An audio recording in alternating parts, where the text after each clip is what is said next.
Hello, patrons. Good morning, good evening, good afternoon. It is Tuesday, January 30th. Did it from memory. 2018.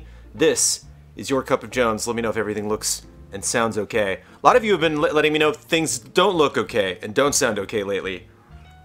I've been getting lots of production notes, and production was a big thing that we talked about, of course, recently at the beginning of the month, looking ahead at the new year, thinking about what we want to spend money on. And there are lots of things we want to spend money on. We have a really big shopping list. I think we probably have the most formidable shopping list in the history of Easy Allies right now, as far as looking ahead at, like, everything we really want to get. Up to, like, crazy TriCaster talk again, you know? Like, looking back at this $10,000, $20,000, $30,000. Basically taking all of the money we make in 1 month of Patreon. It's like, let's just spend it all on one thing. I mean, it's like, obviously, we cannot do that. But it's fun to dream. It's fun to talk about that stuff. And people have been getting very direct with a lot of the concerns that they have over the way stuff looks, the way stuff sounds, all sorts of production aspects of our various shows here at Easy Allies. But hey everybody, Cup of Jones. We got a bunch of feedback, an average amount of feedback, but let's talk about a couple of things first. Tonight, the 2018 prediction stream is the winner for our group stream tonight.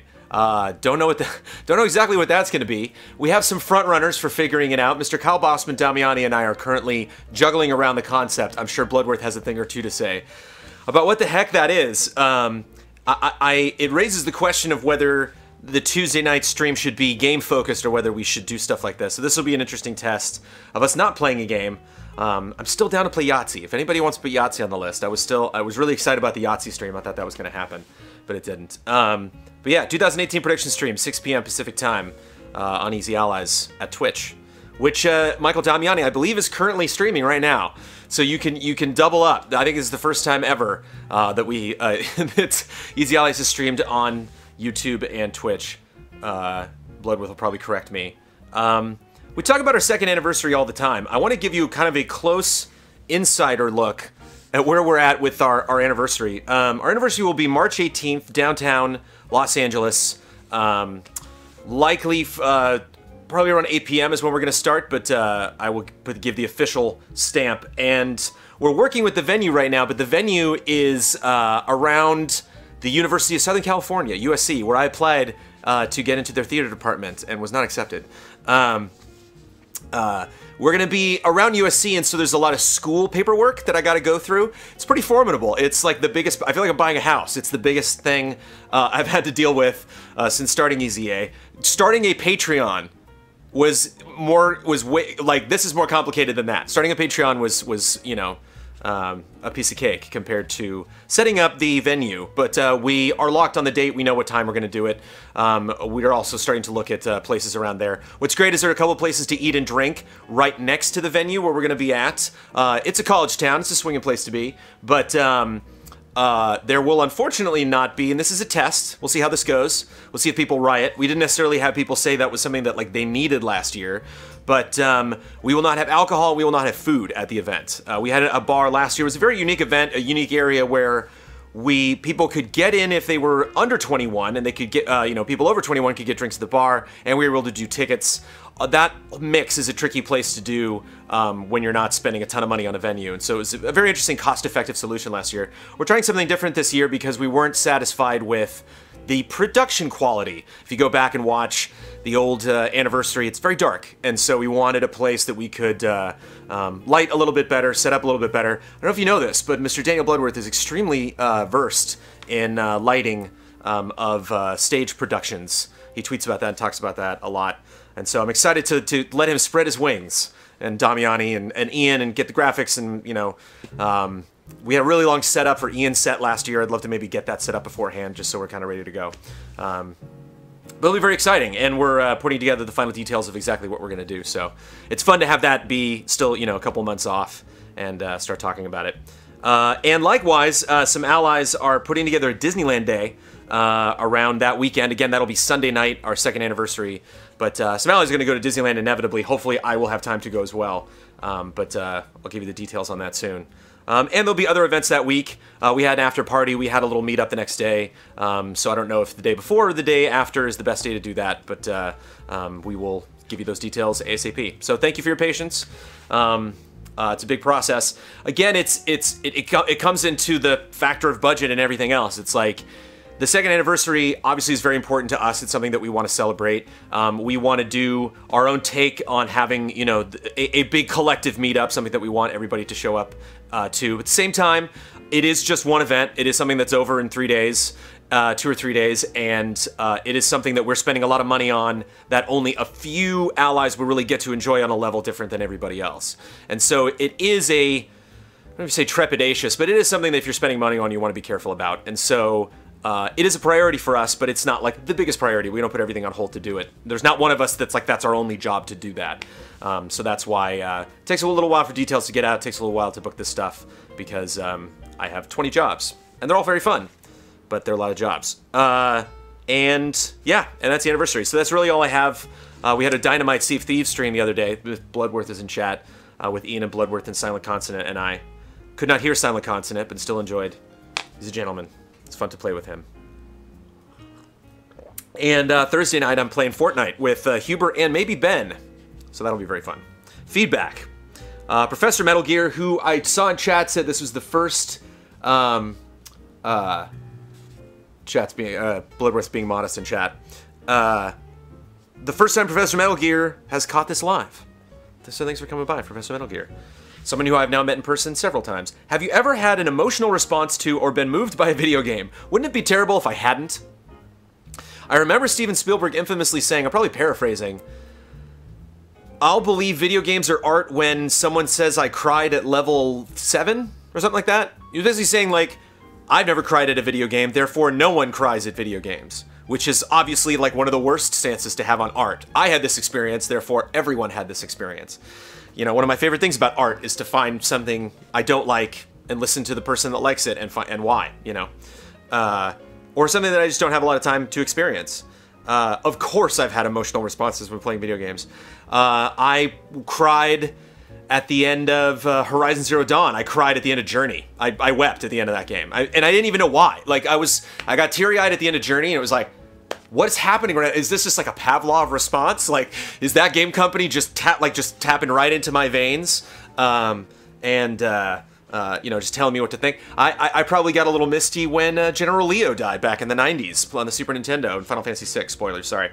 But I won't say it's a spoiler because a lot of people have said this game is sad, and I'm definitely not going to tell you what happens. But for some reason, when I thought about that, Professor Metal Gear Brothers came to mind. A Tale of Two Sons, I believe, is the subtitle, which was from Joseph Ferris, who's now working on A Way Out, which I'm sure will probably have a couple gut punchers in it. Yeah, if you want to cry deep down, play Brothers. Ugh. Getting emotional. Jesse, I was reading the Patreon page where it says Easy Allies does not employ most of us full-time yet. I was curious as to whether you could tell us about the current situation in regards to who of the allies are employed full-time, as well as the allies' individual roles and responsibilities within Easy Allies. Fabian Winkler comments on that and says, I am more interested in what actions Brandon is undertaking to get more money, and thus maybe one more full-time employed ally. When I think about getting more money, if I can get, we get over $40,000 every month. If we can get that every month, that's more money. I mean, it might seem like the same money to people from you just seeing that number stay, but that's still, that money comes in every month. So if we get that money again in February, I call that a win. But getting back to Jesse's comment, it seems like this is something we have to address monthly. And the problem is, and I think why people keep bringing this up, maybe Jesse doesn't watch every week, or maybe this needs to be brought up monthly. Thing is, we've kind of hit a ceiling as far as how much I can tell you. It's fun. This is the thing about Easy Allies. We'll find these walls together where you're like, wait a minute, Jones didn't give us the 100% information on that. And it's like, no, I'm not gonna tell you what we talked about for Easy Livin'. I'm not gonna tell you what changes we want to do for E3 this year. Like, we have to surprise you with stuff. So in one way, if we're cheeky or if we're stealthy about announcements, that's one reason why. The other reason is, of course, there is that wall of exactly how much each individual ally is making, exactly what their job responsibilities are. Exactly, a question comes up of contracts later on in this episode. So yeah, it's basically the ceiling of what I can tell you. But I mean, what I can corroborate, which you've already seen, is basically a general involvement of each of the allies and their responsibilities. The top tier, one tier, let's remove the word top, one tier, in a parallel universe. We're all in a circle, surrounding each other. But one of those circles, in the big circle, is like Ian and Kyle and myself and Damiani and Bloodworth. They're probably like the people who are at this full time. Ben is at this full time because of, not from a management perspective, but because the guy hosts like 3 shows and handles all the Patreon stuff and is always reviewing like 5 games at once. And so Ben is just somebody who approached this project and is like, I want to do a ton of stuff. Don is kind of in his own universe because Don is probably the most productive of us outside of Easy Allies. And that not only because you've seen him at Funhouse, but it just... Don is really good at setting up a clear line, because somebody later on, brings up Don. I'm answering a lot of questions in advance, but somebody brings up Don in regards to Goaties. So like, I didn't see Don at Goaties, but Don also doesn't review games, and so Don lives a life I kind of wish I could lead, and I might see myself retiring into in like 5 or 10 years, which is like, yeah, I play games, but I never play a game because like, I need to have a critical analysis on this. Don has some great takes, and every now and then Don will come up with something. Don is a part of Hall of Greats because Don really wants to make a case for, Jurassic Park, theme park builders and motorcycle games. So I wouldn't, whereas Don could have more involvement, Don's like a wild flower out in the field, like I don't want to touch it for fear it'll blow away. Like he's such a gem that I wouldn't change that. And then you have like Brad and Huber, and in some cases me too, where it's just like we're very casual about what we feel obligated to review, what projects we feel obligated to work on. Yeah, Bloodworth especially, Bloodworth, Damiani, and Ben are probably the most... The one person, if you woke up at any hour of any day, and you were like, I bet that one of those 3 gentlemen is working on Easy Allies right now, where I definitely take breaks, just because... I mean, technically I took a break yesterday when everybody came over to shoot tabletop, but like I was still here and that was happening at my house, so it's kind of cloudy as far as like when I'm actually quote unquote working on stuff. So there you go. So yeah, the thing is that question's kind of that. I'm just gonna say that in a different way, like every month and a half, because getting more specific than that would be getting into what people are getting paid, and that's the line. Brett, have you ever thought of adding a compression pass to your audio for the pre-recorded shows? I think this would fix many of the volume problems currently in the podcasts when some hosts are loud and others speak softly. I know there are built-in tools and better plugins available in Premiere, and I often struggle to listen at low volumes due to this issue. Yeah, I could experiment with that.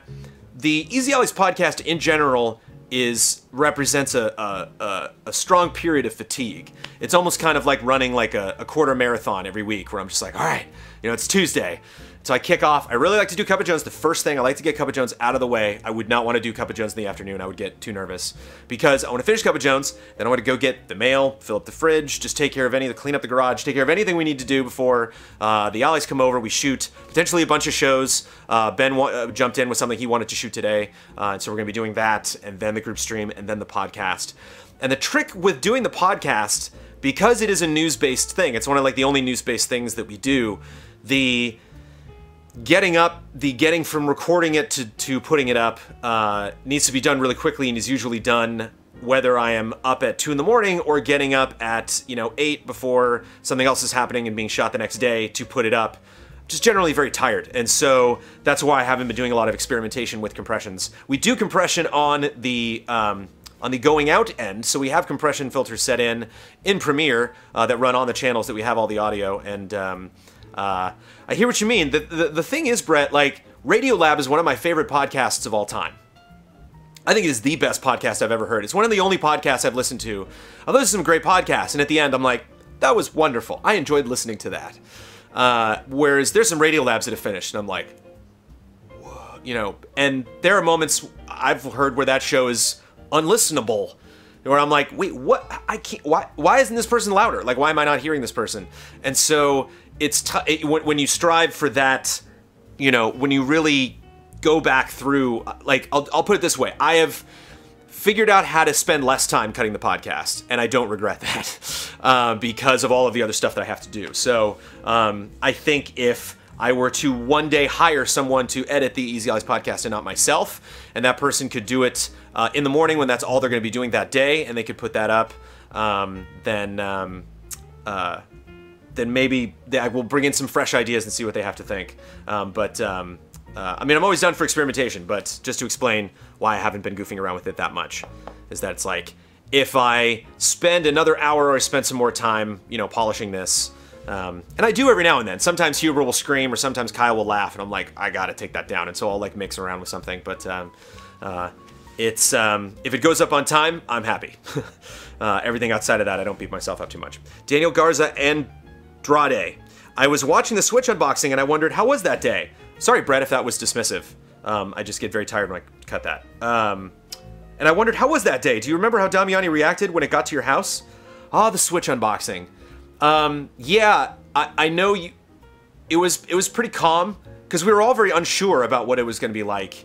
I don't remember specifically what emotions were like that day, but the thing that's funny about Damiani is you would think the launch of a new successful Nintendo console would have him just freaking out, and I've only seen Damiani freak out a couple of times. And you've seen it too. I mean, you've seen my group streams. That's some of the craziest I've ever seen Damiani. He's giggling and cackling and jumping up and down and playing some fighting game or discovering some loophole and just exposing it to piss off Kyle or Huber. One of the happiest I've ever seen Damiani in person was when Kyle, when I first showed him Buttons, and I pulled Buttons the cat, the puppet, out, and I said, hey, look at this. And Kyle was like, that's adorable, let's use that. Go show that to Damiani. And I didn't know at the time, but Kyle knew that Damiani had cats and loved cats. And so I came up, and Damiani was at Classic Station 1, the station that he captured all the Zelda footage at, the triple capture back in the Game Trailers days. And he was at his cubicle, and I came up and I put Buttons on the side there. And Damiani looked, and his eyes opened up and sparkled with joy. And he said, kitty! And I've never seen the man that happy before in my life. So the Switch unboxing paled in comparison to a stuffed cat for Damiani. Nathaniel Howe, getting to what we were talking about earlier. I was wondering what Don is up to. He wasn't at the Easy A Goatee, and I missed his input and his personality. I haven't seen him in podcasts, and so I was wondering what his current Easy A status is. You'll never see him in podcasts. He doesn't do podcasts. And he doesn't review games, so he wasn't at the Goatees. But I happen to know Don is working on stuff that you will see sometime in 2018. And Don is always around for group streams, so you can either check the archives or join us live, 6 p.m. Pacific time, twitch.tv/EasyAllies. You will get your Don. Unless you can't make it, which that happens every now and then, but Don's a loose cannon.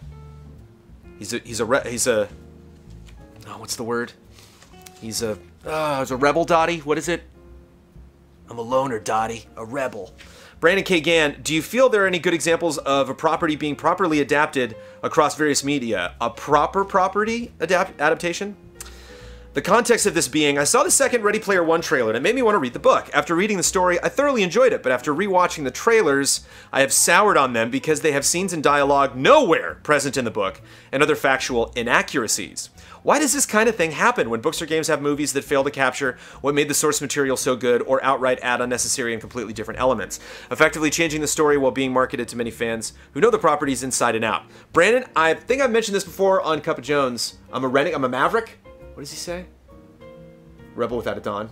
I thought somebody was going to correct me with the Pee-wee's Big Adventure quote, but not a lot of checking going on in the Pee-wee's Big Adventure crowd. Brandon, I did a full 180 on this. I did a complete 180. And it might have been because of Batman. It's been really interesting to see Batman evolve as I've gotten older. And like 10-year-old me in 1989 seeing the Tim Burton, Jack Nicholson, Michael Keaton Batman, I was like, there's nothing greater than this ever. This is the greatest thing ever. And I just saw it again recently and it's great. It's very entertaining, but it's fascinating going from that to Batman Begins, which also has a lot of problems, but is fascinating and is also very much Batman and is a very much celebration of that. And that movie, Batman Begins, is kind of a loose interpretation of Batman Year One, mixed in with a bunch of other stuff and, obviously homages to a lot of different things. my current take, my take back in the day was that you had to be as faithful as possible. It's like, just do the thing, you know? Like, if there's a scene like Game of Thrones, you're like, why did they change Tyrion's dialogue? And like, you have to make another thing because it is another thing. That's my stance now. You're making another thing. Like, you're never, ever, ever, ever going to capture what it was like for me to read things Tyrion did in those books compared to seeing him. I had to make that distinction immediately. Harry Potter is an interesting franchise because I think at book 4 is when it finally like tears itself away from the books, and they're like, no, we're this. The books are that. We are a totally different thing. So it's not I don't think that making this thing more like that thing is the answer to making the people who loved that thing love this thing. I think you just have to make that thing good. Case in point, my favorite Harry Potter film, Prisoner of Azkaban. My favorite Harry Potter book is Chamber of Secrets. My favorite Harry Potter movie is Azkaban, because I definitely get a feeling that the person, everyone else that made it, Christopher Columbus was kind of like, I like Steven Spielberg movies, you know, and you know, who directed Home Alone? Like, he wanted to make it like cute and cuddly, and then, boy, I think Yates wrote it. I can't remember who directed 4, 5, 6, and both 7s. But Alphonse Cuarón, I think is how you pronounce his name, came in and did Azkaban and was like, yeah, I'm gonna do my own thing. And so he added a ton of stuff. Like, there's tons of accents and little jokes and moments of detail, but they were approached in a way of a filmmaker's perspective, of a film of taking the words out of the book, you know, taking the description for reference, but looking at just literally the beats of like, these characters do this and then this happens, and looking at the world and being like, wait, I gotta approach this completely differently. So like, at the age I'm at now, when I see somebody do something like that, like the end of Watchmen, I remember when Watchmen came out, people were like, what? They changed the end of the comic book? And it's like, think about one of the things that I don't like about Batman Begins. One of my least favorite scenes of Batman Begins is when Gordon comes out and he's taking out the trash, and Batman's like, what's up, Gordon? And he's like, what? And he looks up, and Batman's just like, he's just like, hey. He's sitting on like a, he's not even, what is he sitting on? It's like a railing on the side of a staircase, and he's just like, I'm Batman, what's up? I'm just chilling. And he looks dumb. And like, if you had drawn that, if you literally had drawn the exact same frame in a comic book, you'd be like, yeah, like it's a different medium, and you can make something look differently. You can frame something story-wise differently. So when you're making a movie, especially a movie or a TV show, you have to change things. I'm super pissed about a lot of the changes that they made in Game of Thrones, but where I get upset in Game of Thrones is trying to consider like the casts that they hire between seasons and like all the technical limitations that they have. Characters that's like, yeah, it sucks that one character's not in it, but like, how would they put that person in it? Like, I really try to take it with a grain of salt. So you just gotta make a good movie. All the video game movies are bad because they're all bad movies. All of them. Like, they're just bad movies. Come on. Like, you can't watch any video game movie and tell me, like, this was a legitimate attempt to make a decent film. Like, they're all just capitalizing on stuff. That's why Game of Thrones is cool, because of just the scale of it and how much stuff they actually did get right. Game of Thrones is my favorite. Game of Thrones, I think, is the best adaptation of anything. Pound for pound. Because you can be like, yeah, but Prisoner of Azkaban. Like, yeah, but, you know, I don't know, like Year One I thought was okay. The Dark Knight Returns animated double-parter was really, really good. Mortal Kombat. I mean, Mortal Kombat's enjoyable. I think Mortal Kombat is one of the most true to the original things that has ever been created, but it's still pretty damn cheesy. But it's great. It's the best. I think Mortal Kombat's the best video game movie. But Silent Hill's pretty good too. Maybe Silent Hill's second place. But yeah, there you go. And Ready Player One, I hear ya. I think Ready Player One is unmakeable. There's no way just legally, there's no way. You can write a book and you can put anything you want to in a book, and you can't put anything you want to in a movie. And so what you're gonna see in that film is Spielberg's like crack at it, you know, being like, this is as far as I could take this. But if you're telling me like the Oasis, you can do anything. It's like, really? Where's the Enterprise?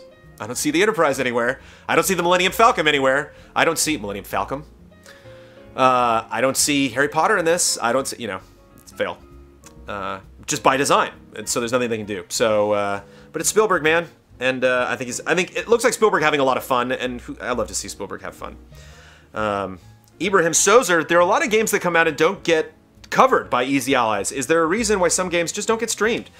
There's a review coming out, but it's not out on time. Why not stream for an hour? Do all your opinions need to be in a review or podcast? There's a lot of answers to this question. I'll answer them as quickly as possible. One, I like to just enjoy a game and not stream it, and then take that opinion into a podcast. If I stream it, it's a different thing. I played Sea of Thieves this weekend in the beta. Hopefully I'll play a little bit more. I think it ends tomorrow, but I don't know what time tomorrow. And there are times I streamed it for like 2.5 hours, and I played it for about 2 or 3 hours. The playing I did offline was a totally different experience than the playing I did online. It was just a different experience for me, gathering information, you know, sensory information, you know, not just like, aha, this game is fun, but like, I remember how I felt in that moment. I remember how different it was playing that game with friends, playing that game in a very organized structure, actually trying to achieve as much as possible, playing that game by myself with no one else, just by myself in a boat, operating it, trying to hop from island to island to like steal stuff stealthily, and playing with just random people I had never met before.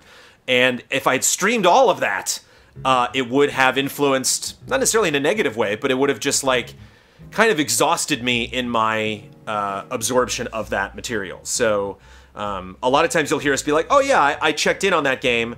A lot of times it'll happen because I know someone else is working on a game, so it's like, okay, well, I don't need to stream that if they just did. I will just play it, and then I will confer with them, and we'll check in, and what'd you think about that? And kind of glean on each other's experiences. The other thing, too, is we want to fix that. That's one of our goals. I think that was one of the big, actually actionable takeaways from our big meeting for a big, like, you know, 2018 kickoff, is talking about how can we do, somebody doesn't like previews, actually, and brings that up later on. How can we do previews? How can we do hands-on stuff? How can we say, hey, this is out, checked it out, it's great, you should check it out as well. Are there shorter format things that we can do? Don't Skip was an effort to do that, and that is definitely like something that one of Ben's big focuses, and I think something that you'll see Ben make lots of strides to make happen this year. So, but thank you for the suggestion. Not all our opinions need to be in a review or podcast. There are other solutions, and I think a lot of times we question, first thing we brought up at the meeting was like, what's Easy Allies to everybody still? You know, we're 2 years in. What does this mean to everybody? And gaming analysis, like getting together and playing games and talking about games.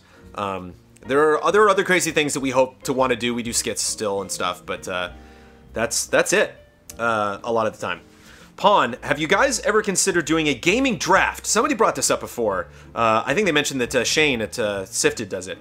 I've seen a few other outlets have a draft where they believe of what they believe will be the highest rated games according to Metacritic or something similar. Each person gets to choose 5 or so games, and one with the highest score wins. If there's a tie, the one with the highest sales figures wins. Figured it could be a year-long thing you guys could check in on time for time. As someone who watches most of your shows, I'd love to see who among the allies would win.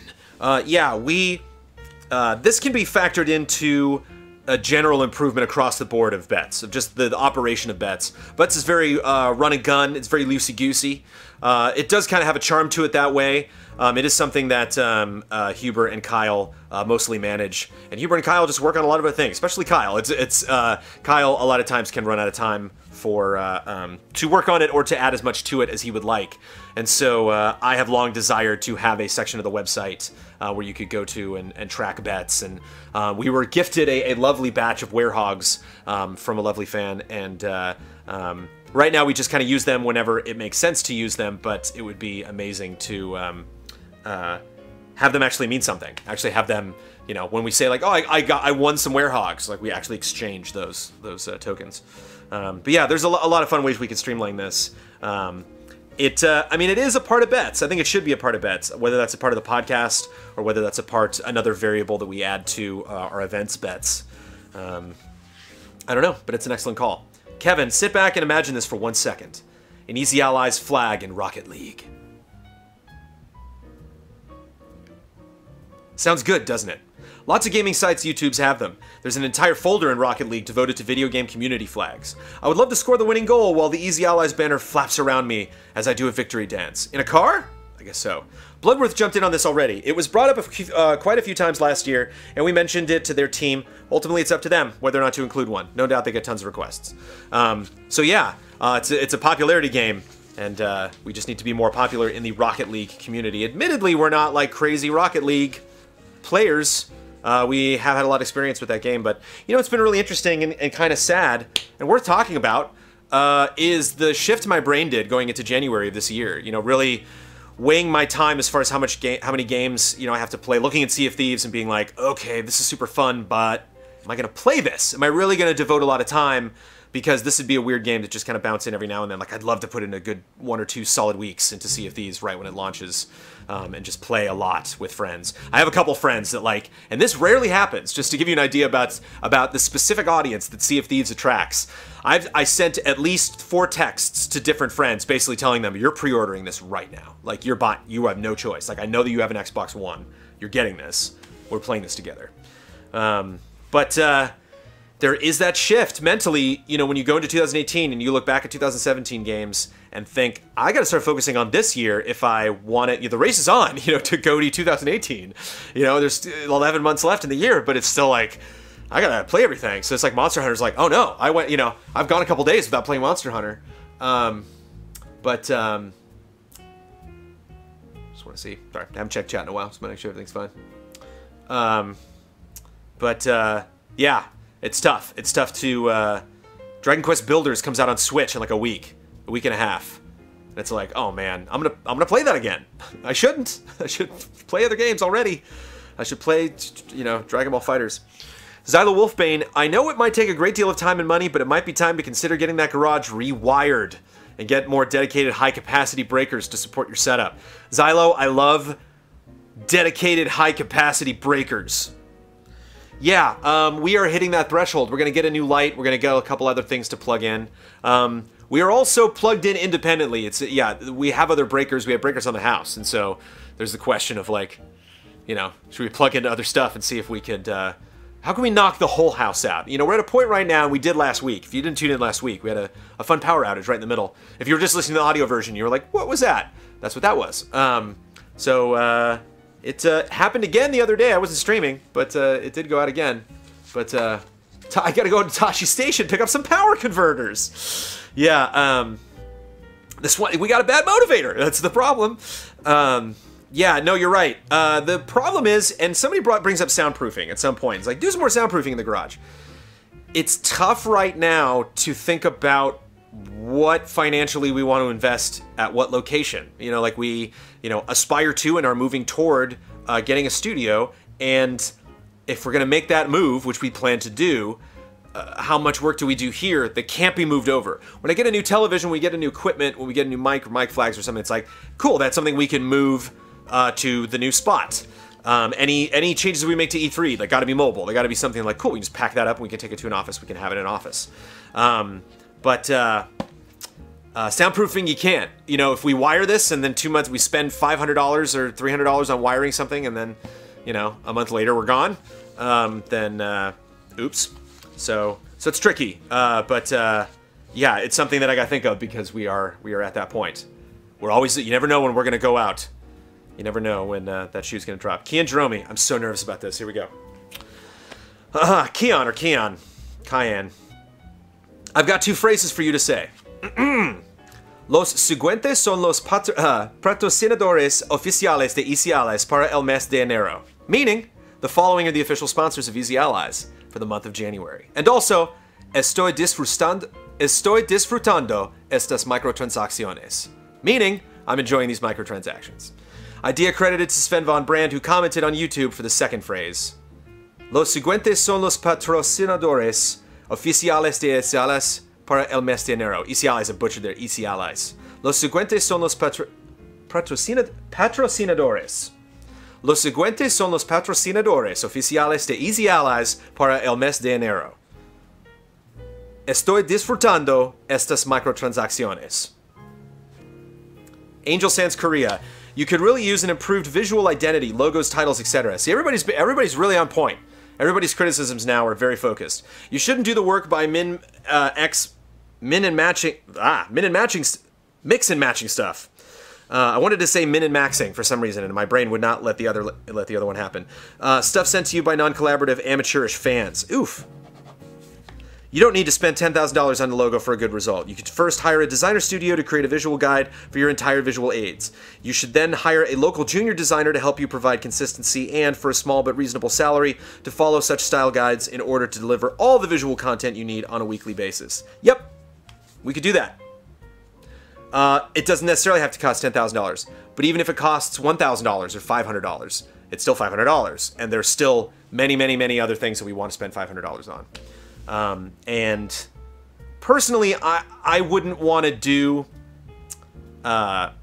just a logo change. I'd want to change everything, and I think there are good times to do that. I think I kind of want to save that.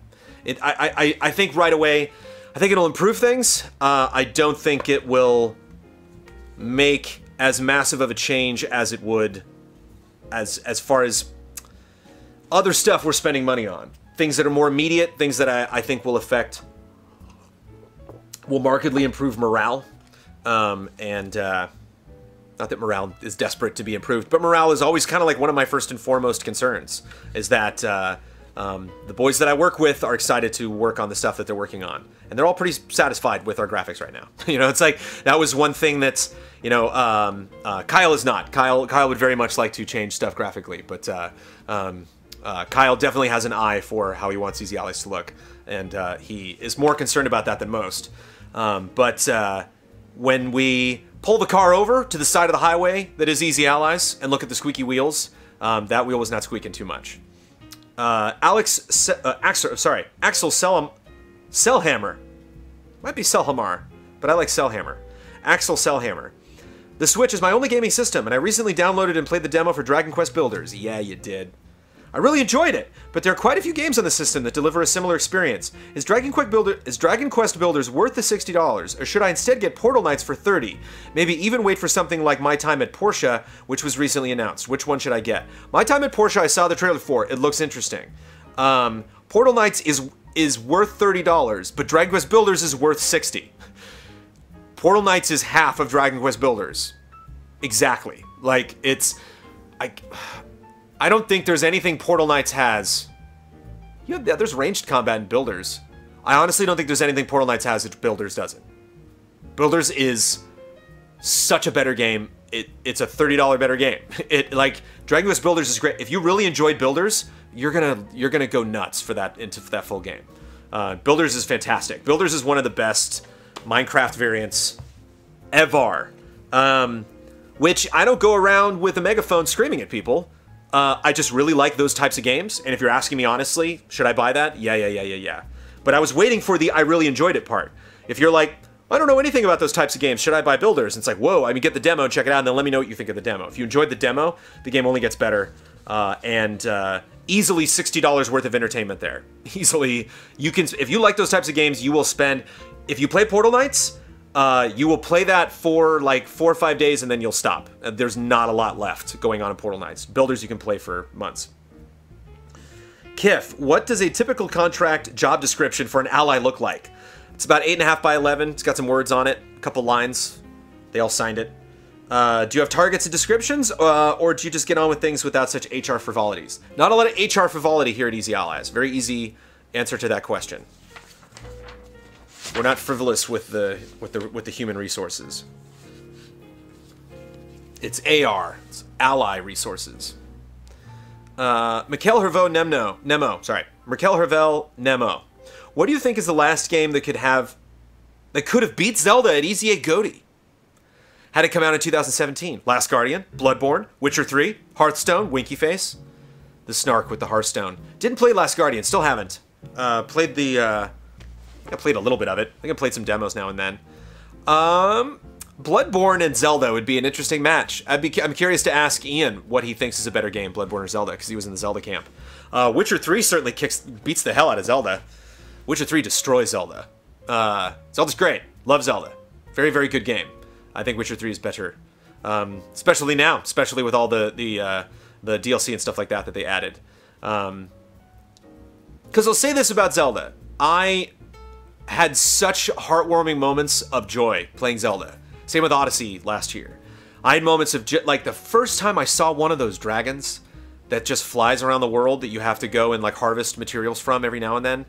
and glided over that dragon and then like took like used the right bow so I could hit it, and like it tossed a thing off, was shooting laser bolts at me and stuff. Like the scale of that game just absolutely astounded me. But I never really cared about much, you know. Like, I remarked at things. I had moments in the story where I was like, ooh, that's a moment right there, neat. But I was never like, oh no, you know, like, oh no, that character, oh, what a revelation, you know. Like, the story is just extremely straightforward. And Witcher 3 it's a dense RPG, everybody. As far as single-player RPGs go, there's not a lot that tops Witcher 3, I'll be honest. But that's just me. Yeah, I see a lot of people like, what? You know, and there you go. That's the great wheel of gaming opinion. Kevin, not Hearthstone. Zelda's better than Hearthstone. Kevin, I'm watching the Nidhogg 2 group stream, and I noticed that you guys are still using a profile called Game Trailers 3, and I think it's a bit weird. Why do you promote a website that no longer exists, a YouTube channel you don't own? Bloodworth again chimes in. That's a group account with a lot of games tied to it, as well as our community page. PSN doesn't allow you to change usernames, but it will be changed whenever that becomes a reality. It wasn't intended for promotion. It's just a quick sign-in on my PS4. There are a couple things. There are some accounts we have that still have Game Trailers in somewhere in the name. Because those are our games, man. Daniel Rona, I'm dying for more news of Box Peak. Me too. And the exact second you were about to say something about that, you read this. What you'd read, the stream cuts out. I need to know, what were you going to say so enthusiastically about Box Peak? You know, Daniel, I honestly don't remember. But I can be enthusiastic about Box Peak. I mean, I've read all the scripts. I've performed several of my roles. It's a thing now. I can envision the world of Box Peak in my brain because I've been there. It's real. I've seen it. Dry land, and it's really great. I think what makes me happy and it makes me anticipate Box Peak so much is like, I don't know what that's gonna look like. I don't know what everybody's gonna think of about how it looks. I mean, it is not gonna be the kind of funny animated series. It is not gonna be South Park. It is going to be. Its budget is going to be obvious. But the foundation of it, the writing, is very funny, and it reminds me of kind of like Book of Mormon, in that it's funny on the surface. It's a parody of that you can tell. It's like, haha, that's Book of Mormons. It's making fun of musicals, and this, it's like, oh, okay, it's making fun of Pokemon and Digimon and the like, and Yu-Gi-Oh, and not Yu-Gi-Oh, but well, kind of Yu-Gi-Oh, but the whole hero mythos, you know, just like, oh, they're gonna, okay, like, you know, we're a hero, we're gonna save the world. But there's a lot of layers to it. There's a lot of stuff going on under the hood that maybe on a second viewing or maybe, you know, later on if we talk, I would love to do commentary. I'd love to, after the fact, you know, interview some of the allies and just be like, what do you think is next going to happen to that character? You know, like if we get a Box Peak Season 2 or if we get to revisit that world at some point. I miss it. I want to go back. Mumble Tim, one of the things I love about Easy Allies is the chemistry between all of you. Aww. So with the weekly hunts becoming a thing, do you think there could be a chance for more two-person multiplayer streams on the horizon? I really enjoy the intimate streams with each of the allies. And the Tuesday group stream is 5 stars, but they each have different vibes from my perspective, definitely. Eorzean Allies was lots of fun. That's great that you think that, Mumbleton. Some people hated Eorzean Allies with a passion. And the number of Easy Updates episodes with 2 allies playing together was great fun, but it would be sad to see Easy Update become exclusively a Let's Play show. Yeah, Easy Update does not fulfill that category out of necessity. That's not a thing where we're like, Ian, we need, you know, co-op play sessions. That's just something that'll come up that is Ian's jam, and he'll play it with one of us. But yes, that is something also. There's a lot of people hit on some great stuff that we talked about recently at the meeting. I mean, we talked about a lot of stuff, but these are things that I could see heads bobbing up and down and hands being raised. You know, what was like, is that something that we want to work on?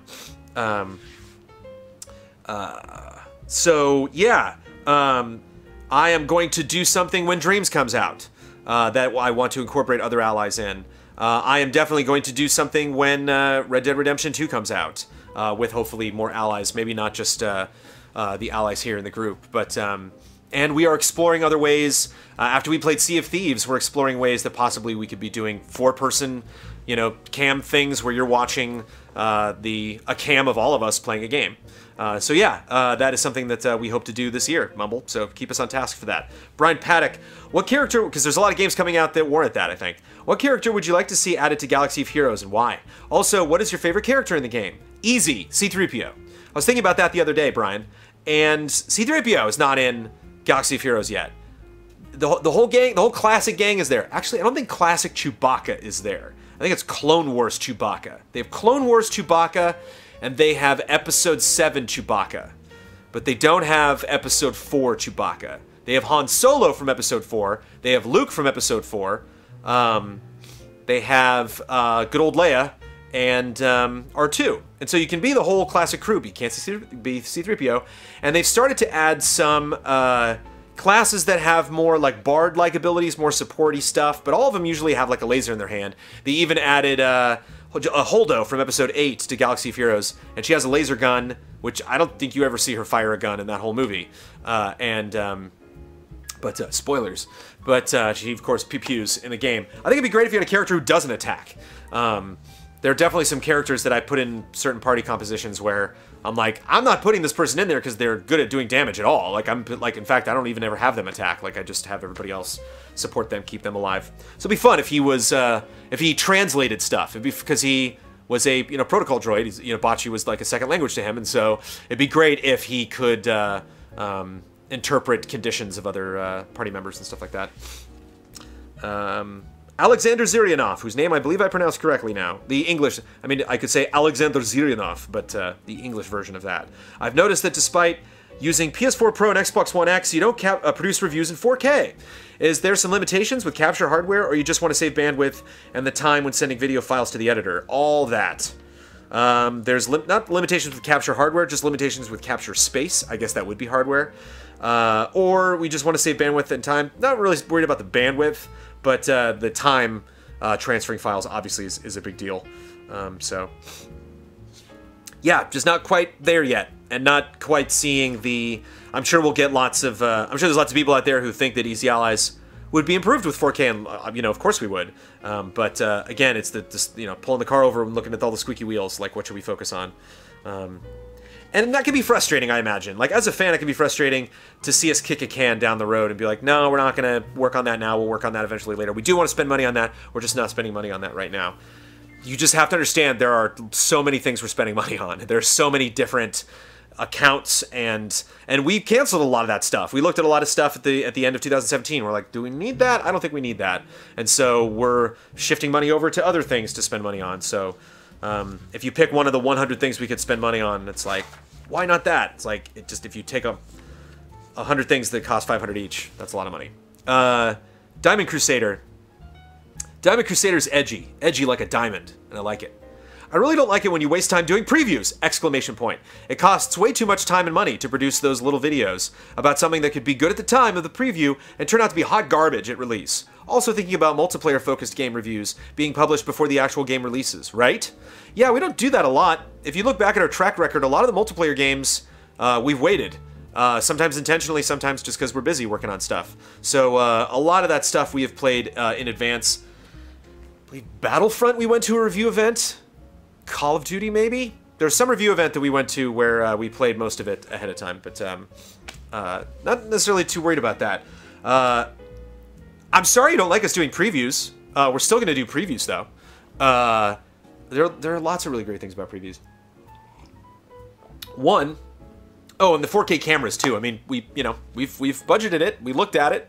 We know how much it costs. We know how much we need to make to get there and buy a 4K camera. So if we get there, we'll buy it. Previews are liked by a lot of people. So there's that. Previews are also great. One of my favorite things to do on the Easy Allies podcast is to look back at the end of a year, at the beginning of the year, at predictions we made. It's going to be interesting doing the 2008 prediction stream tonight. To look back at predictions you made, look back at guesses you made about games and how good games are, and then look at the finished product. So, like, what we deliver to you, I never think has to be, like, correct. If I try to say something on the podcast, I try to frame things in a way, and here in Cup of Jones, where it's like, this is me speaking purely speculatively, and this is me speaking because I played this game and I know what it's like. Like, I know I am going to enjoy Metal Gear Survive. I know that.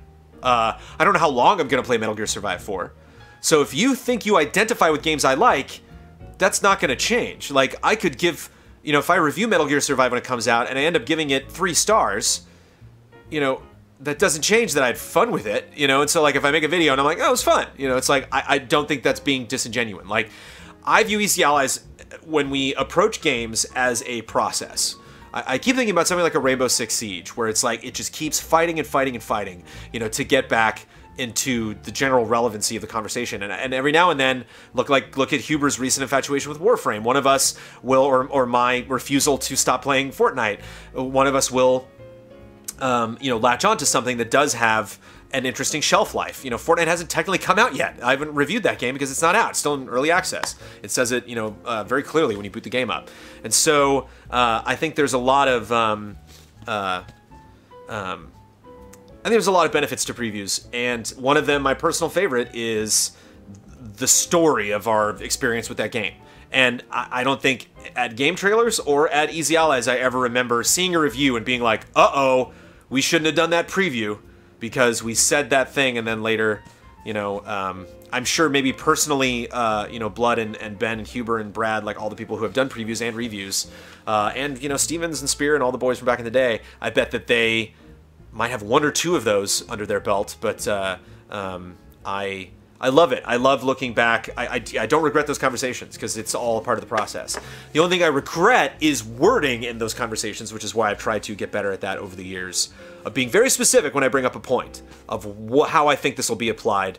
And that's why I love bets, because we can frame something in a sense that we know we're just mostly talking out of our ass. Mostly just like, we don't have no idea what's going to happen. It's fun to speculate. This is a bet that we're doing to lose and have to make watercolor paintings. Like, it's not something where we're really holding up some kind of journalistic integrity. In a similar fashion to how we would do reviews and previews. But sorry I don't like them, legitimately. Like, I want you to like them, so I will take that under advisement. Tim Beshen, are there any plans to give Brad his own show? I would love to see more of him. Brad does work a lot on Easy Anime. Brad also works on retros. Brad worked very hard on the Souls Retro in 2017, and when we talked about shows at our meeting a couple weeks ago, Brad was super fired up to do more retros. And so, Brad, that's kind of his bag right now. There is a retro I would like to do personally. I would like to play the games, I would like to write them, and I would like to cut the whole damn thing. No help from nobody. But as far as getting your next retros, they will likely be with the help of some producing by Mr. Brad Ellis. And it's also a voluntary thing. You know, Don does specials every now and then, and I'm trying to think if anybody doesn't. Everybody else has got their own show, don't they? Yeah. And I got Cup of Jones. Everybody's got their own show. Brad's loose cannon that way. He's a maverick, a rebel, Dottie, whatever the line is. Lewis Sandiford, is any work being done or planned in regards to better soundproofing the garage? No. Again, talking about I don't want to spend, you know, hundreds of dollars on that right now and then move. There's a lot of background noise during pretty much every podcast and stream. Yeah. The quality could be upped significantly with better sound insulation. Yep. It's gotten better since we've been going along, but yeah, there's a refrigerator in this room. What are you gonna do? There's stuff you could do, but not high on the list. Villy Ranto, I think it's Villy Ranto, will there be a special again to try and get more patrons to support Easy A? The current number is good and all, but hasn't exactly grown in a while, I feel. Any plans to make changes to some of the milestones as well? There are plans to add some of the milestones, and we have just set a date for that, and that's coming up, and at some point in 2018. And yeah, we will definitely have more special events. I'd like to try to have at least one special event a month for 2018. Obviously, there's things like Easy Living and other fun streams that we could do. And we've experimented with that and the benefits of what if we do a stream to try to support our numbers on YouTube or our numbers on Twitch or our numbers on Patreon, set up goals and try to get to them. There have been pluses and minuses to work on. So if you see another special event again to try and get more patrons, it might not be for patrons, it might be for something else. It might be structured differently, have different goals. Aurelien Grenier, are you or the other allies into speedruns? I don't think you've already done it. I've already done any speedrun of a game, except the first levels of Super Mario on Tuesday night.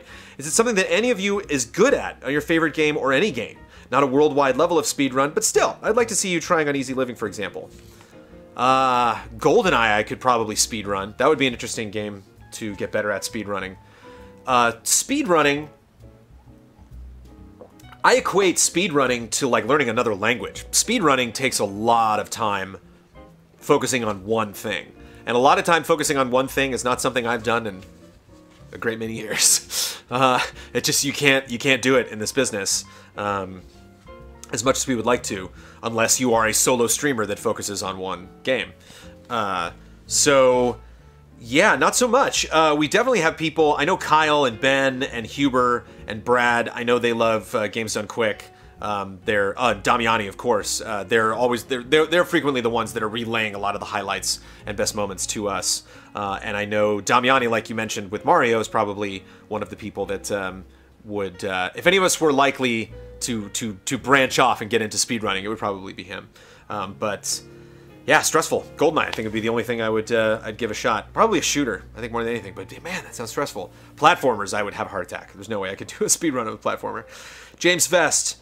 Who is your favorite fictional, Brandon or Jones? Indiana Jones, obviously. Dr. Henry Jones Jr. would be my favorite fictional Jones. My favorite Brandon would be the older brother from the Goonies. There you go. Thank you for all the work you do. Have a good week. P.S. When do you plan on starting thinking up your next Hall of Greatness nominee?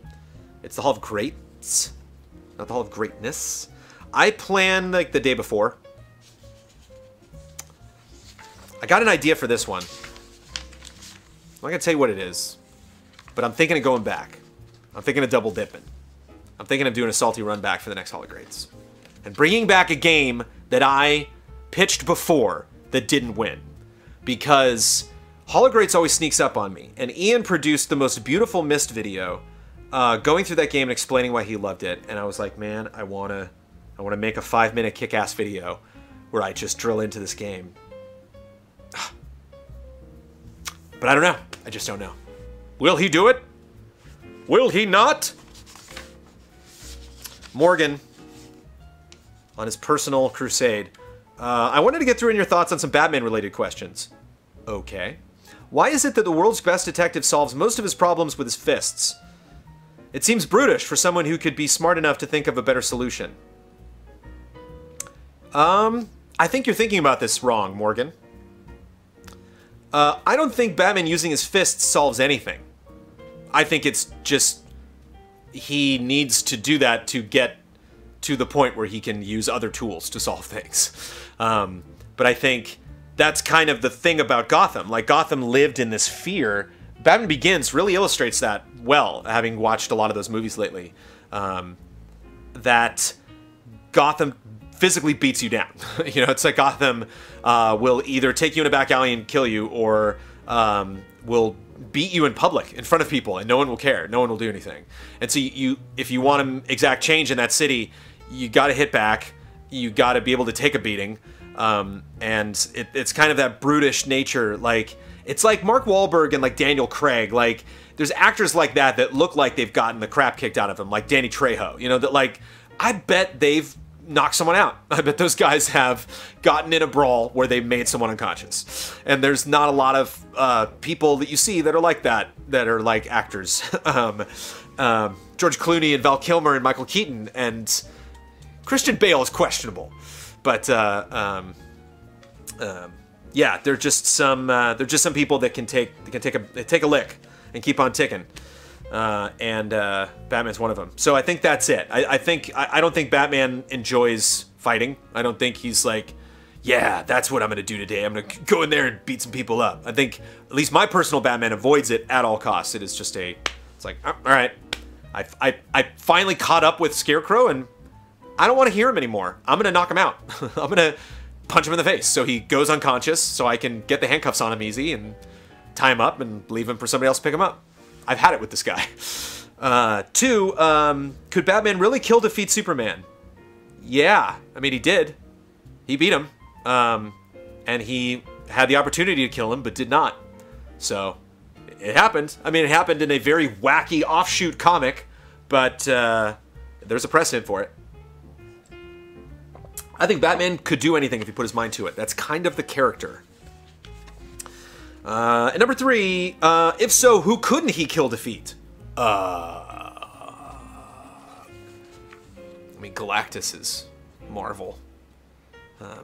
DC doesn't have a lot of planet eaters. There's a lot of stuff the Green Lantern Corps faces that Batman would have a hard time facing. What Justice League always did a good job of is, like, Batman didn't always save the day. Like, a lot of times Batman would, you know, throw the assist to Superman for the alley-oop. Botched that. The alley-loop. And so a lot of times, you know, Batman won the day not by doing the thing himself, but kind of like pushing the chess pieces around and getting the right people to where they needed to be. That's why I love when he's kind of the shadow puppet behind the Justice League, as far as like, yep, that's how I wanted that to work out. Sometimes he gets involved and sometimes he doesn't. So there are plenty of people. I think just you're all Doomsday. You're like any Darkseid, Metallo, like any of the Terminators, Solomon Grundy. Grundy v Batman by himself, he would survive that fight, but he wouldn't kill Grundy. Like he'd get away, you know, but he wouldn't like be victorious. So yeah, plenty of people. But that's the thing about Batman, is he's smart about avoiding situations like that. 3, if you were somehow teleported to Gotham, knowing what you know now, what role would you play in that world? I would be the guy in the taxi cab getting the hell out of there. I wouldn't want to live in Gotham, ever. I'd be gone. No. I don't live in New York. You know, I live in the West Coast, so I'd go live somewhere else in the DC universe. I'd be stoked I lived in the DC universe, you know? Like, I'd be happy enough. They'd be like, whoa, I'm gonna die in the DC universe? Okay, you know, like I wouldn't go to Metropolis. I'd go to like the one city that didn't have a superhero, and I'd live there. I'd go to Miami, or whatever the DC equivalent of Miami is. Alexander Zirianov. Zirianov, I got a text from you actually. This is the second question I've answered of yours, and you said you posted the text. And you were concerned I wouldn't get your question. I got 2 of them, so hopefully that's enough. But if I missed it, try again next week. And apologies, I didn't double check that before we started. The month is almost over. Isn't it time to gather entries for Community Showcase? Some people might be leaving this tier this month, and they're missing their chance to contribute. Excellent point, and we definitely want to get that up the month before. It's up. You can go check it out. The Community Showcase submission thing went up last night. We usually do those on Thursdays. The first Thursday of the month is the 1st, and I didn't want to have it right at the beginning of the month. I wanted to have people have a little time if they needed it, which means I probably should have done it the week before, but apologies. It's birthday month. I had my birthday. I had a big, long birthday weekend. It was a Martin Luther King weekend. They had a big march here in Los Angeles. There's a lot of crazy things going on that weekend, and it pushed a lot of stuff back. Anthony Cowan, with the 2-year anniversary looming, Anthony is correcting me on the pronunciation of his name. I thought it Cowan, right? Yeah, that's one of those that I'm bad at. I try to get most of them. Zirianov I can do. Cowan, apparently I can't. With the 2-year anniversary looming, how do you plan to expand the Patreon moving forward? How do you feel the current goal is compared to what you projected it to be when you started? And what do you think you can do to attain the goal of $50,000 a month and sustain it at that level? For that matter, what would you do if the Patreon hits $50,000 for 1 month and then dips below? Easy answer, we wouldn't change anything. We would stay in the studio. I am under the impression that a studio is a major commitment. And with a fluctuating service like Patreon, I'm curious how you plan to sustain the $50,000 for the studio. One of the ways we plan to do it is, I know you're saying, how are we going to change the Patreon to get there? That's kind of part of why you don't see big changes on the Patreon, is we don't want to engender that a sense of desperation.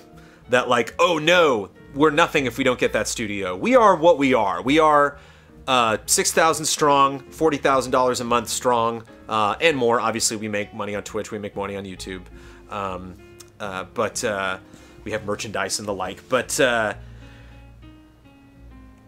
part of how we're going to sustain it is because I don't want to have telethons and big, limited sponsorships and things like that get us to that goal. We need to be consistent in our backing, consistent in the response we're getting from our community, that they like what we're doing, and that We can parse the suggestions from people that are going to kind of always pick something to complain about or never really be satisfied with one way we're doing things versus comments of people that have legitimately good and actionable advice on how we can improve things or criticisms on how we're doing something or just stuff they don't like. I'm like, I don't need to see that anymore. Eorzean Allies is a great example. It's something we used to do a lot of. Don't anymore. We just started focusing on other things. I worked on the Souls retrospective last year. We're going to be changing how we do retrospectives drastically in 2018. It's completely my bad. I thought I could bang them all out before the end of Q4, before we got into the big crazy review season and me working on everything I was working on leading up to the end of 2017. So I want that number to be consistent. I want the morale in Easy Allies proper to be high. I want the morale in our community to be high. I want people to think that they're being listened to. I want people to think that their opinions are being respected, that we're not using people to try to achieve a more consistent sense of growth. One thing that always frustrates me, and I apologize, this is bad business. We're having a business meeting right now, and I'm sure there's a lot of people are going to shake their heads and think like, it's horribly naive. But one thing that frustrates me is that consistency in business is not celebrated. That, you know, if somebody hits like a 10 or 15 or 20 year mark, oh yeah, they made it this far. But if you don't, like, it's like business is so run on the mantra of what have you done for me lately, and so it's like if somebody dips, if you look at a company and they just do this all the time, and you're just like they're just constantly going up and down and up and down. Every time they go up, nobody cares. Every time they go down, it's the world is ending. They're like, oh my god, the stock went down. We gotta sell. We gotta bail. We gotta leave this guy. Apple's down. Woo! And it's like, yeah, I'm sure Apple's done. I'm sure Apple has no future because they had a bad month. Like so I'm not saying that opinion pertains to this. It's just I try to be as cautious as possible. I really tried to avoid for a long time. That's one of the reasons I never ended up getting into my card game, because I knew I would disappoint consumers. I knew I had a product. I was not able to commit the time needed. I saw criticisms being levied against other card games. I saw how Hearthstone changed the online digital card game industry, and I was like, I can't compete. I can't. I don't have the time or the energy to compete in this biz with a product that I'm not 100% comfortable with, because I'm bad at card games. I'm bad at balancing them. I'm bad at playing them, and I'm like, I think a lot of people will come in and play this card game that are better than me. And so when we made that shift to Easy Allies, and it's like, okay, now I feel way more comfortable making coverage about video games than I do about, you know, we're playing digital card games. But at the same time, I'm taking people's money every month. I'm taking people's money based on promises of content that we're going to deliver. I want to make sure that we are balancing like on a 10 to 90% level, 90% being everything that we promised that we said that we were going to do when we were going to do it, and that 10% being like easy living and like, you know, a couple random streams every now and then, and like my full playthroughs that I do. Those aren't a part of anything on the Patreon. I have no promises. I can stop streaming Thursday night, and I never promised that I would. But I take that so seriously, and I never want to get angry at patrons. I never want to get pushy. I never want to be like, hey, now's the time, everybody. I want everybody to be comfortable with this. I want you to enjoy it always. I want this to be something that that you're happy to be a part of, because we're not like, oh, we've dropped down to 30K. You know, it's cool. We'll adapt. I mean, not cool. Like, it's unfortunate, but we got to face reality. And so I think there are lots of steps that I've seen to improve Easy Allies that would change what Easy Allies is.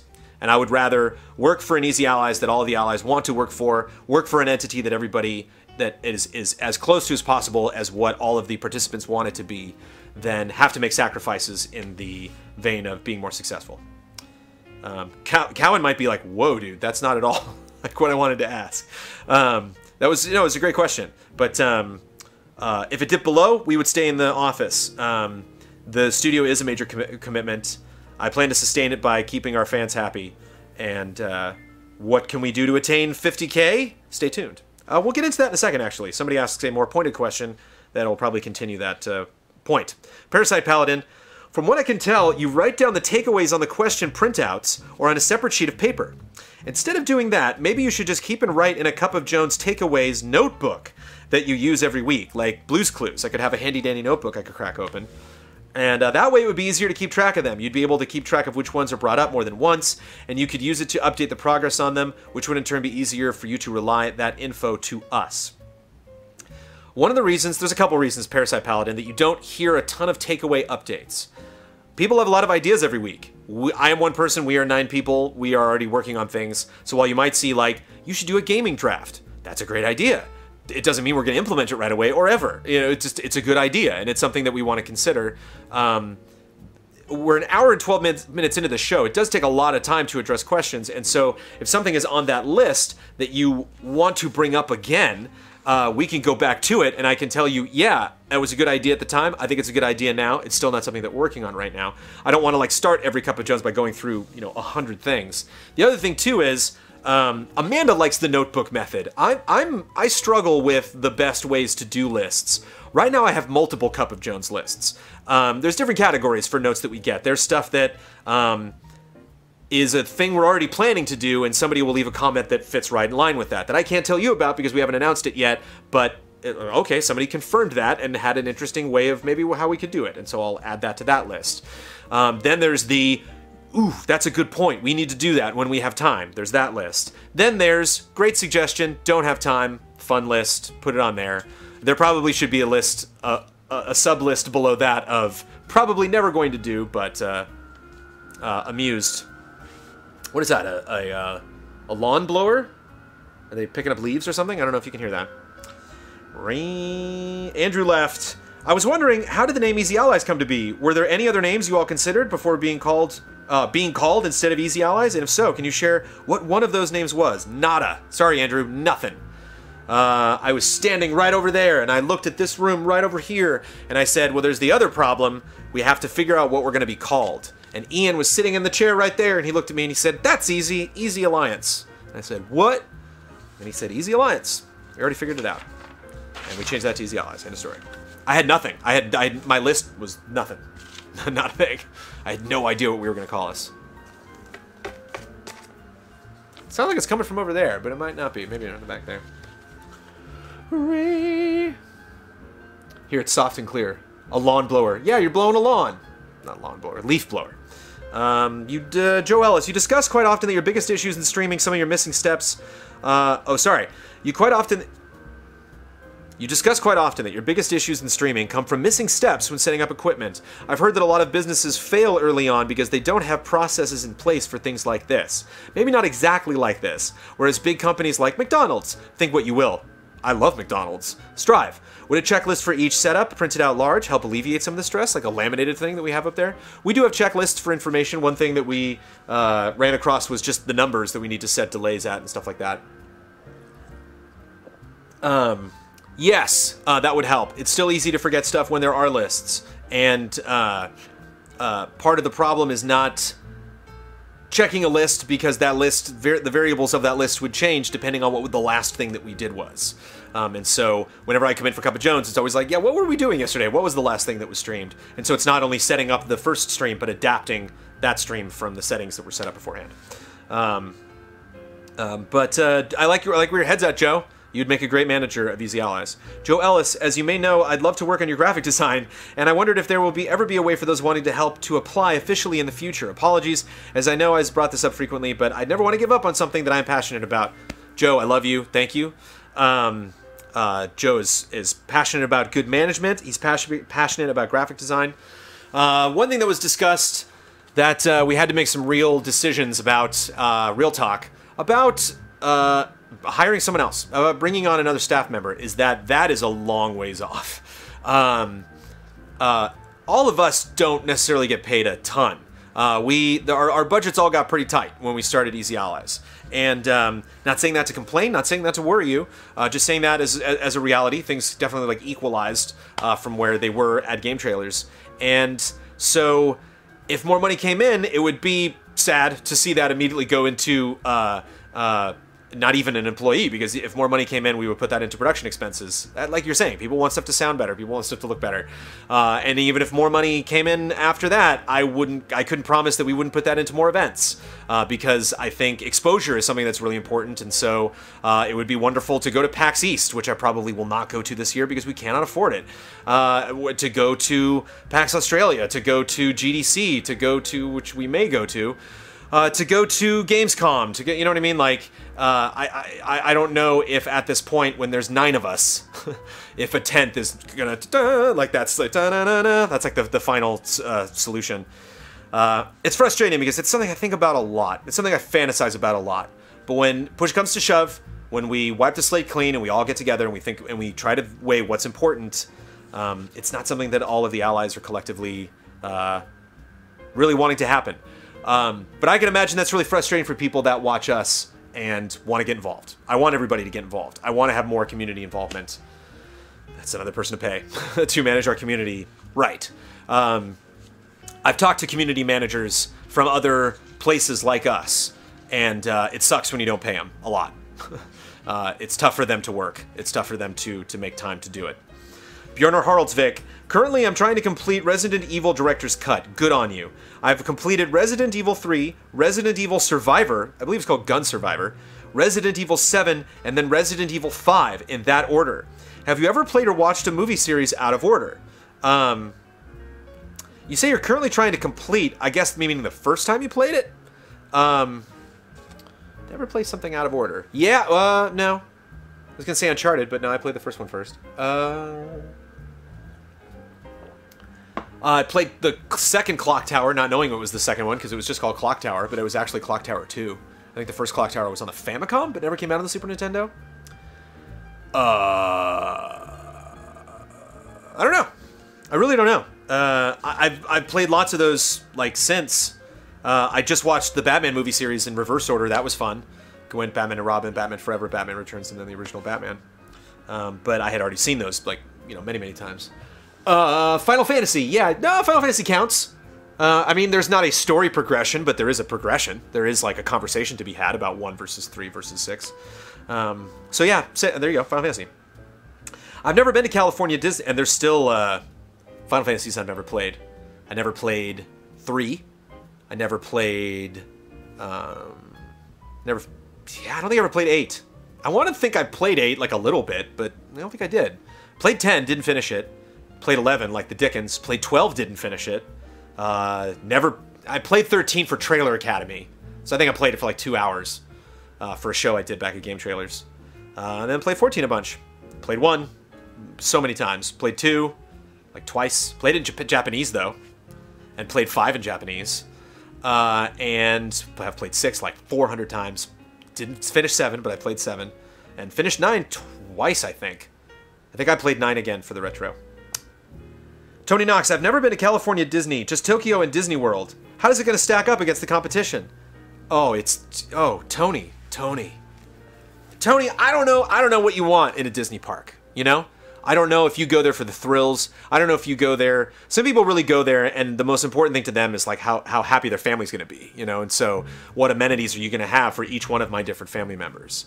But if you like Disney, if you're any kind of like Disney fan, I mean, if you've been to Tokyo and Disney World, I wonder how you got to Tokyo. Maybe you live in Tokyo. I don't know. But dude, this is the park. This is Walt's park. It's the park he built. You know, if you go to Tom Sawyer's Island, like that, you're walking in the steps of Walt. You know, this is the main street that he walked down. You know, it's such a more private, intimate experience, and I wanted to prepare you for that because it's smaller. Like you're gonna walk into Disneyland, see the castle, and be like, okay, that's a small castle.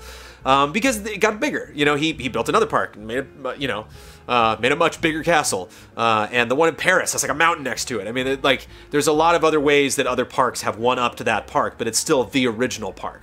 That Pirates is the original Pirates. That Pirates is the ride he designed months before he died. There's a lot of him there. There's a window where there's a lamp in his old apartment where he used to live, and they keep it on in case the good old man is still haunting that place. But because he probably did haunt it. I mean, let's be honest, man. If any place was ever haunted by a ghost, Walt haunted Disneyland.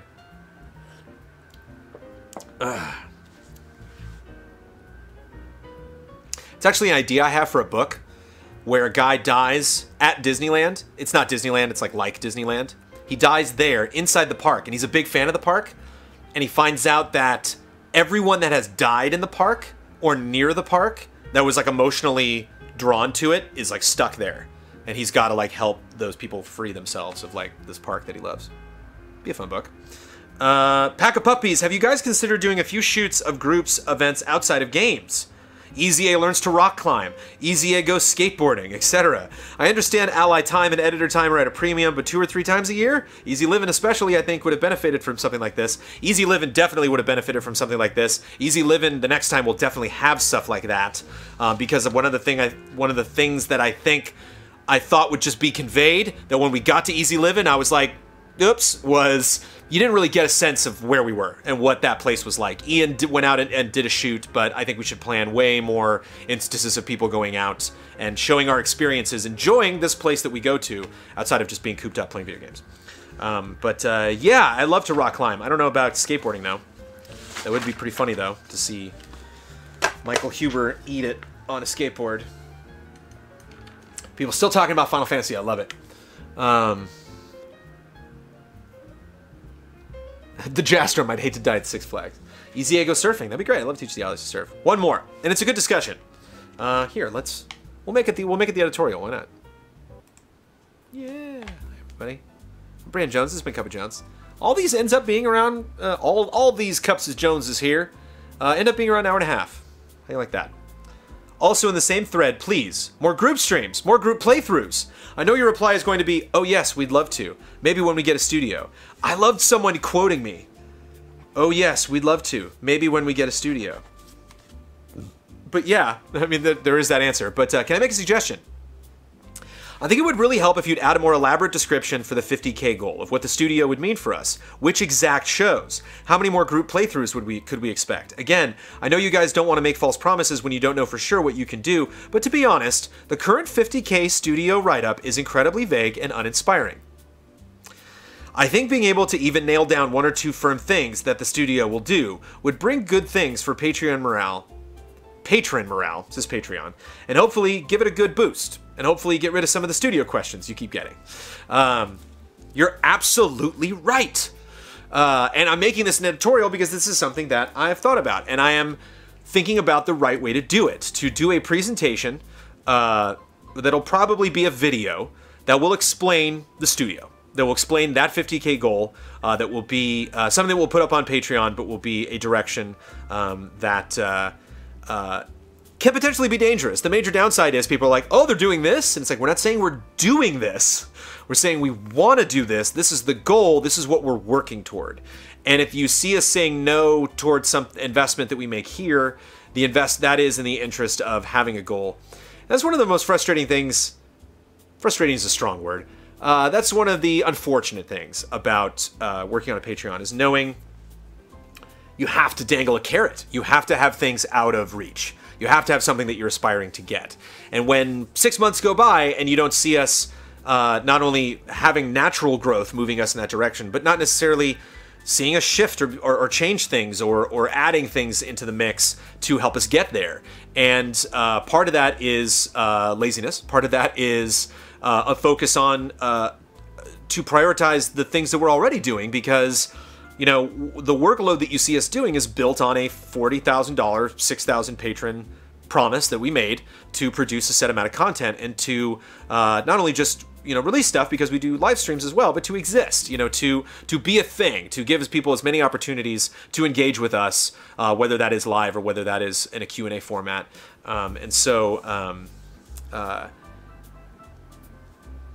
The goal existed for that. Trailer Jones, which we're currently, was like the next goal, exists for that. It's something I could easily, you know, not easily, nothing's easy.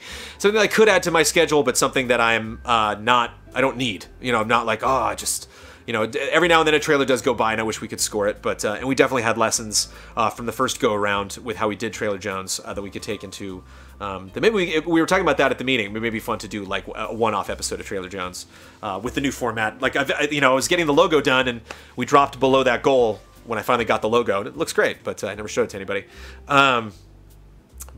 Improve generally how we produce that show. Yeah, so you're absolutely right, and that's something that we want to do. And that is as far as, again, no promises made here, as far as what that video will look like, when that video will happen, but that is a goal of mine.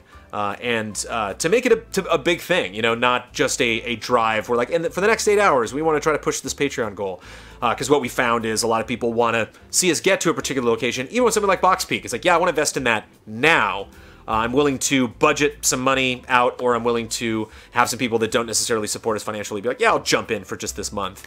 And the other thing, too, just always to keep in mind when it comes to Patreon growth, when it comes to expanding Easy Allies, when it comes to bringing more people in, is if you enjoy Easy Allies, if you enjoy the inclusivity of it, if you enjoy the way it makes you feel to hang out with us and listen to us and watch us, play games, watch us interact with each other, interacting with the community. If you like the people that are here and you want to stick around, the moments where we do grow fast, the moments where we do get little explosive surges of membership, it becomes harder to control that, and it becomes harder to expect that. And it becomes harder to have the people that we have put in place already to manage that and to communicate to us some of the issues that are happening in our community that we might not be aware of. All of that becomes more complicated. And so having it grow slowly is something that I like. And so whenever I look at, or something that has benefits, let me put it that way. Obviously, waking up one morning and, being super famous is not, I wake up tomorrow, we have 100K on Patreon, and I'm like, well, that's unfortunate. But at the same time, if I wake up tomorrow and we have 42K, I'm in a good mood. I'm happy. I'm ready to finish the Souls retrospective. I'm ready to, to plan the anniversary. I'm ready to work on goals that we've already set and then make slow incremental updates based on suggestions that people have made to be responsible, to make sure that we're still cutting a nice salary check for each of the allies every month and not dumping too much money into crazy expenses. But man, is it tempting. We got a huge shopping list and I want it all. I want to buy all those things. The camera is something that's not going to happen right away, but I want it. It's something that we all agree, which takes a while. There's 9 of us, so it takes a while for everybody to raise their hand and be like, yes, that, stamp it, put that on the list. And there's other cool things. I just booked a fun guest appearance next month that hopefully will pan out. Like I was saying, I read the Box Speak scripts, and there's some surprises coming up that way. I know what my bit is going to be for the Easy Allies 2nd anniversary Easy Allies in Concert show. And some other ways we're going to change that. Some stuff that some of the allies don't even know yet that Kyle and I, or Ian and I, have been talking about that we're like, do you think everybody would be down for that? So there's excitement happening. But it's the beginning of a new year, and I want to focus more on not get too excited. Be a realist. Focus on things that we actually are doing. Focus on steps that you can see, takeaways that you can return to and trust, and things that we are responsible for. More lounge singing? Always more lounge singing, Hogue. I'm not gonna, I can at least say that. I mean, I'm gonna get up and sing some songs. It's fun. I used to do that a lot. I think that would be largely inappropriate for Cup of Jones. I always wanted to do Christmas carols. I had the desire to do that this last Christmas and the Christmas before that, to literally just have a Christmas carol singing stream. And then when the holidays come around, I'm like, I'm too tired. I don't feel like doing that. I don't feel like putting on a suit and setting up a curtain and doing all that. And there's just that vibe of just people tuning in and being like, oh, is Jones stream? What is this? What is... Yeah, I'll turn that off. Who knows?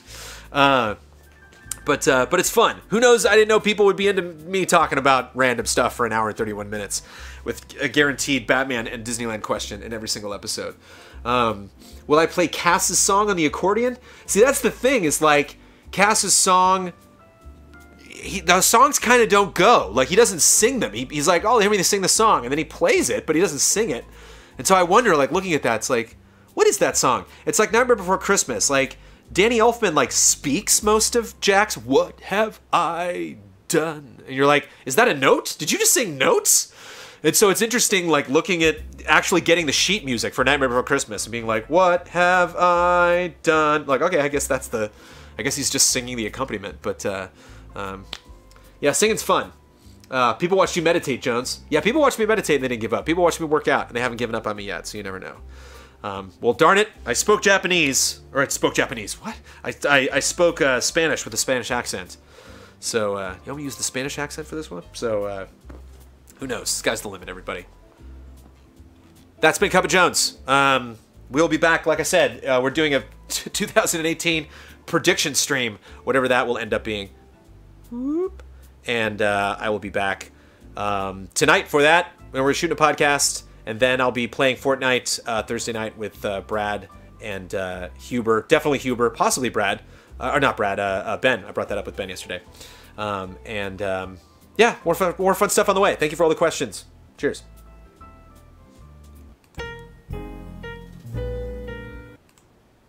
I hit the wrong button. I hit the wrong button. It's just that simple. Let's try this again.